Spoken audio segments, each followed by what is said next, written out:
नमस्कार, मैं doctor Pushkar Dwivedi, cancer expert. आज आपसे ब्रेस्ट कैंसर के विषय में कुछ बात करने आया हूँ। अक्सर हमसे इस बीमारी के विषय में बहुत से प्रश्न पूछे जाते हैं। कोशिश करूँगा कि आज मैं उनका उत्तर दे सकूँ।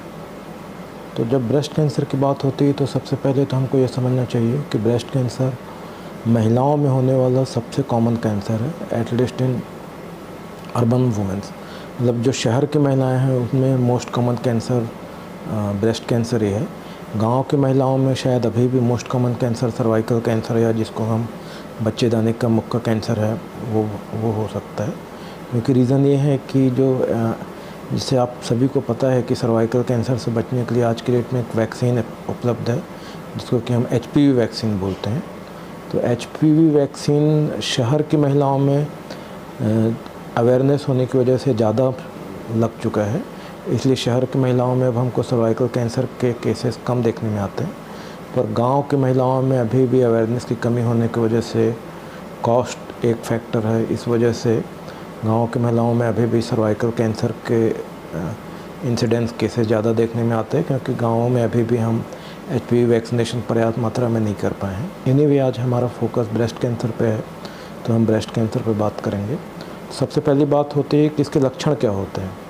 तो लक्षण बेसिकली कोई भी स्तन में गांठ है, लंप है, निपल की साइज़ में, शेप में या ब्रेस्ट की साइज़ या शेप में चेंज आ रहा है तो थोड़ा सा महिलाओं को सतर्क हो जाना चाहिए।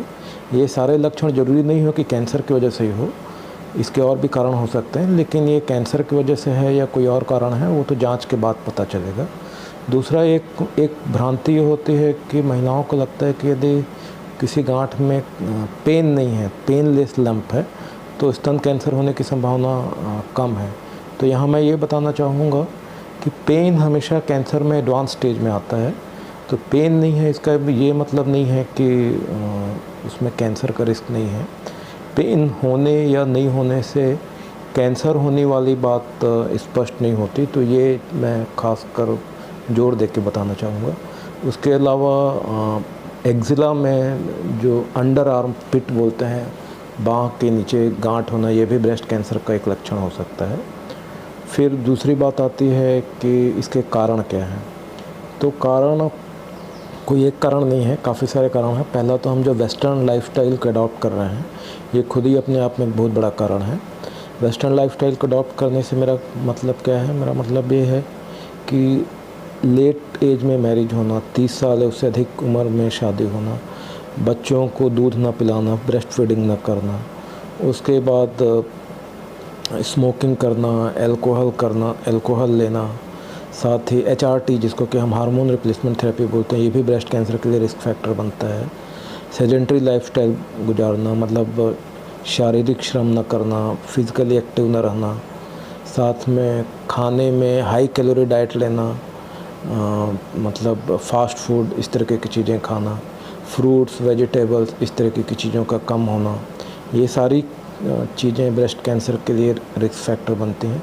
जेनेटिक्स भी एक बड़ा रिस्क फैक्टर है, यहाँ मैं इस चीज़ को एम्फेसाइज़ करना चाहूँगा। जेनेटिक्स मतलब आनुवंशिकी, हालांकि 10% केसेस में ही आनुवंशिक जेनेटिक रीज़न होते हैं, 90% केसेस स्पोर्डिक होते हैं जिसमें कोई जेनेटिक रिस्क फैक्टर नहीं होता। एक जीन है जिसको कि हम ट्यूमर सप्रेसर या BRCA1 BRCA2 जीन बोलते हैं, ये बेसिकली कैंसर सप्रेसर जीन है। ये इस आज की डेट में हमारे पास कुछ ब्लड टेस्ट उपलब्ध हैं जिसके माध्यम से हम ये पता कर सकते हैं कि BRCA1 BRCA2 नॉर्मल है या म्यूटेटेड है। मतलब यदि सामान्य BRCA1 BRCA2 है तो वो कैंसर, स्तन कैंसर, ओरी कैंसर और कुछ और प्रोस्टेट वगैरह के कैंसर में ये हमारा बचाव करता है। पर यदि ये जीन म्यूटेटेड है, मतलब ये जीन ढंग से काम नहीं कर रहा है, तो उन महिलाओं में या इवन उन पुरुषों में भी कैंसर होने का रिस्क बढ़ जाता है। ये टेस्ट आज की डेट में सभी जगह उपलब्ध है और करीब 3-4 हफ्ते में इसकी रिपोर्ट आती है। इस रिपोर्ट के माध्यम से हम ये पता कर सकते हैं कि ये जीन नॉर्मल है या नहीं है। फिर इसके ट्रीटमेंट की बात आती है ब्रेस्ट कैंसर के, तो ट्रीटमेंट के पहले हमको पहले डायग्नोसिस कंफर्म करना होता है। तो डायग्नोसिस कंफर्म करने के लिए या तो मैमोग्राफी या सोनोमेमोग्राफी या FNAC बायोप्सी ये करके ट्रूकट बायोप्सी करके हम एक पता करते हैं कि जो स्तन में गांठ है वो फाइब्रोडनोमा या फाइब्रोडनोसिस है या कैंसर की गांठ है। उसके बाद फिर एक बार कंफर्म हो गया कि ये कैंसर की गांठ है तो ट्रीटमेंट स्टार्ट करने के पहले हमको ये पता करना होता है कि कौन सा स्टेज है। जैसे पूछा जाता है स्टेज 1, 2, 3, 4, क्योंकि ट्रीटमेंट बेसिकली इसी बात पर निर्भर करता है कि कौन से स्टेज में डायग्नोसिस बनी है। तो ये पता करने के लिए आपके जो भी डॉक्टर होंगे वो CT स्कैन या PET स्कैन इस तरीके के टेस्ट करके ये पता करेंगे कि कौन से स्टेज का कैंसर है। सामान्य तौर पर अर्ली स्टेज में शुरुआती दौर में ऑपरेशन करके गांठ को निकाल दिया जाता है, जिसको हम लोग BCS ब्रेस्ट कंजर्विंग सर्जरी बोलते हैं, या कुछ केसेस में MRI मॉडिफाइड रेडिकल मास्टेक्टोमी की आवश्यकता पड़ती है। फिर उसके बेसिस पे आगे डिसाइड किया जाता है कि लिम्फ नोड इन्वॉल्वमेंट है या नहीं। हिस्टोपैथोलॉजी आती है जो फाइनल से स्टेज डिसाइड होती है। फिर आगे उसके बेसिस पे डिसाइड करते हैं कि इस पेशेंट को कीमोथेरेपी लगेगी या हार्मोन का थेरेपी लगेगी या रेडियोथेरेपी रेडिएशन लगेगा। तो दो चीज़ें होती हैं, एक होती है बायोलॉजी और दूसरे होते हैं स्टेज हिस्टोपैथोलॉजी में डिसाइड होती है। बायोलॉजी एक ER/PR HER2/neu का नाम आप लोगों ने शायद सुना होगा। ER/PR मतलब एस्ट्रोजन प्रोजेस्टेरॉन रिसेप्टर है, HER2/neu एक और रिसेप्टर है। इन तीनों रिसेप्टर के बेसिस पे दवा दी जाती है। जैसे ER/PR पॉजिटिव है तो टैमॉक्सिफेन या एरोमेटेज इनहिबिटर नाम की दवा दी जाती है, और वैसे HER2/neu पॉजिटिव है तो ट्रस्टुज़ुमैब नाम की दवा दी जाती है।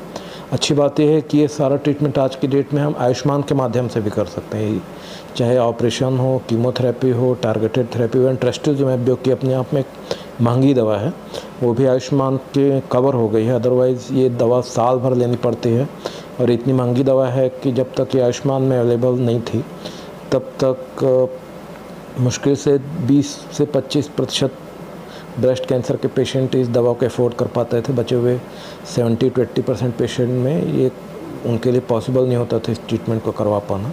पर फॉर्चुनेटली अब चूँकि आयुष्मान में ये सारा ट्रीटमेंट कवर्ड है, इसलिए हम ये सारा ट्रीटमेंट आयुष्मान के माध्यम से भी कर सकते हैं, चाहे सर्जरी हो, टारगेटेड थेरेपी हो, हार्मोनल थेरेपी हो, कीमोथेरेपी हो या रेडियोथेरेपी रेडिएशन हो। फिर एक प्रश्न पूछा जाता है कि हम इसको अर्ली स्टेज में कैसे पता कर सकते हैं। तो अर्ली स्टेज में पता करने के लिए स्क्रीनिंग एक बहुत बढ़िया माध्यम है।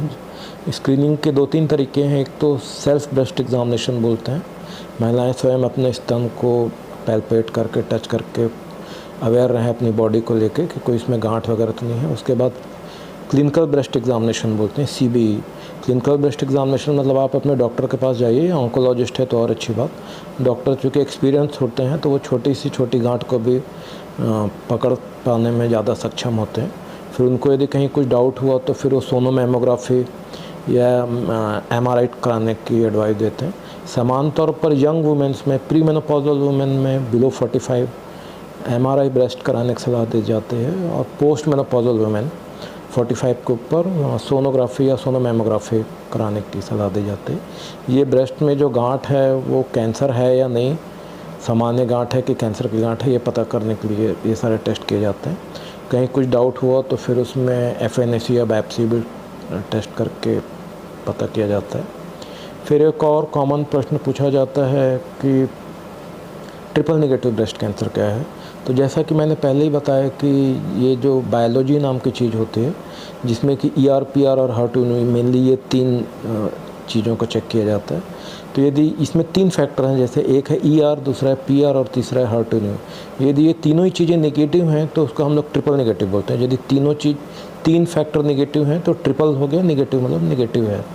तो triple negative breast cancer of course थोड़ा एग्रेसिव होता है क्योंकि उसमें ट्रीटमेंट के ऑप्शंस कम हो जाते हैं। हार्मोनल ट्रीटमेंट उसमें काम नहीं करता, साथ ही जो टारगेटेड थेरेपी ट्रस्टुज़ुमैब है वो भी उसमें काम नहीं करता। तो निश्चित तौर पर ट्रिपल नेगेटिव ज़्यादातर यंग वुमेंस जो प्री मेनोपॉजल 40 के नीचे हैं उनमें ये रिस्क ज़्यादा रहता है।